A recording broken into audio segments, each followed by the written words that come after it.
everyone. I am working on the lights. As you can probably see here, there's a bunch of wires. I've got a junction box. I'm happy to use junction boxes in the what will be the attic space, I guess you could call it, just because we have to feed wires through these little tubes that were connected to the switches, and the switch boxes are not big enough to use as junction boxes. So I'm feeding wires into these.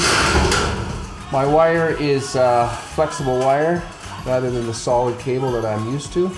And you can't get cables, like 3 cables connected all at once or 2 cables at once with a ground or whatever we use in Canada. You just have to use individual wires, put together what you want. So that's okay, I'm getting used to it. And the little connectors I have here for the box are not the kind I'm used to either. Nothing is as I'm used to doing in Canada. I am not, I will add, a licensed electrician. I don't even know there's such a thing in Ecuador. But if you talk to the electricians who visited here, they will tell you that basically anything goes. So I'm doing this basically to as close to Canadian code as I can get, more or less. Más o menos, as they say in Spanish. And meanwhile, my friend Danny is installing the more of the suspended ceiling. Okay, so I'm gonna get back to work. Talk to you later. So the boys are just finishing up for the day. They have gotten basically halfway with the bricks. What they've done is basically formed the 4 corners. As you can probably see here, the rebar sticking up. There's 4 corners, and then there's one in the middle, that's for support.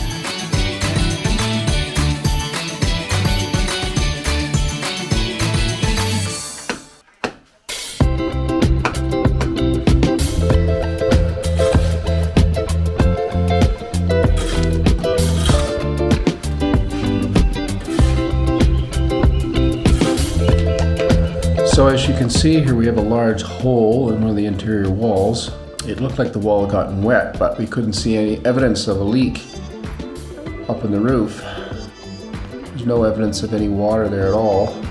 But we found out from one of the workers that there was a different roof on this building at one time, and he knows something about adobe, so he said it was water damage.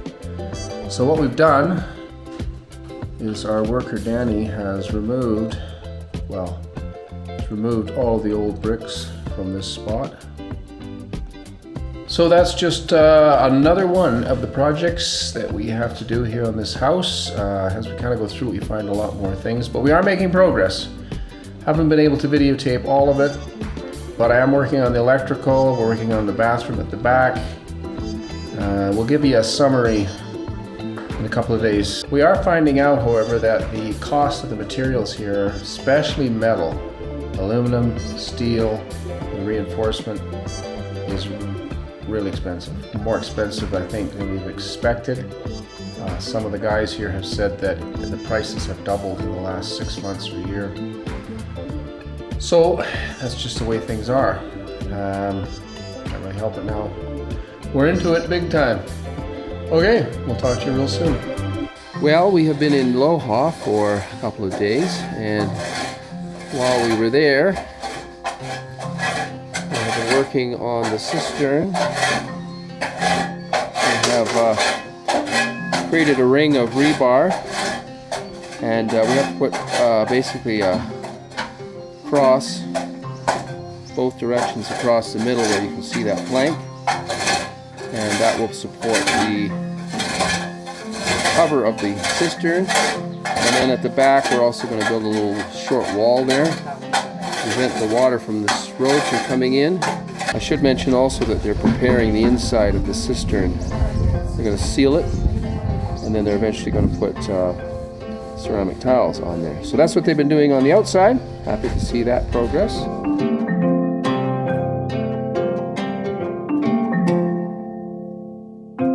So meanwhile inside, Danny has been working on the ceiling, installing our structure inside.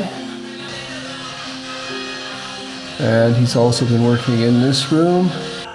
Danny is working on the shower We have to put hot water into the shower, into the sink, so we have to remove the tiles.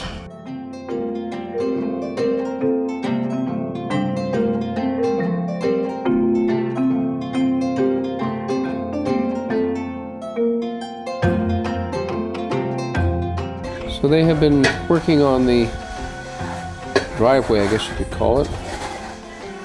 Place to park the car. On the inside, they've been working on the walls of the cistern. They've got plaster on it. As you can see, they've begun to smooth them out on the wall opposite. So they throw all plaster up there and then they fill it in. And they get it all smoothed out. That is got a sealant in it as well. That seals so that the water doesn't leak out, but also they're going to smooth it out, put the tile on there.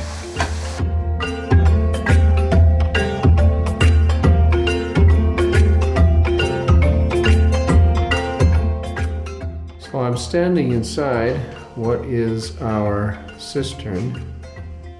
You can probably hear the echo in here.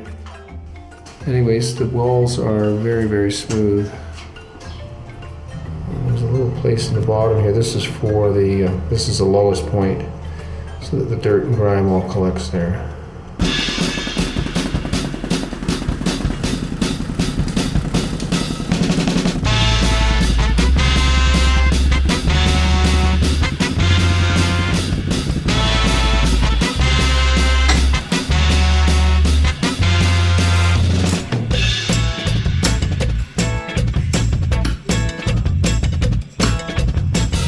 Well, everyone, it is Friday night.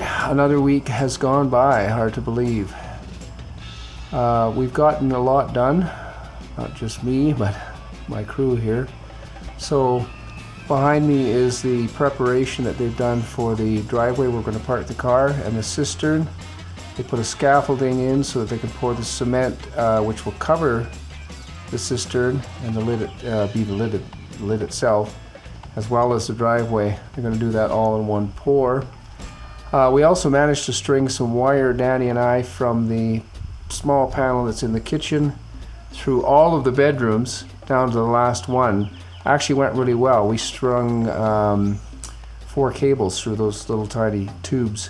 And the internet guy came here today, but he could not get internet to work. He figures maybe they damaged the cable the day before when they were stringing it. So tomorrow, we hope he'll come by, or Monday, and try and get that straightened out. Always seems to be a problem somewhere with something. Okay, so that's basically the summary for the week. And next week we're pouring concrete, and then they're going to move down into the septic tank. Cistern to septic tank. Okay, we'll talk to you next week. Thanks for tuning in to Passion for Life Gallery, Home Edition.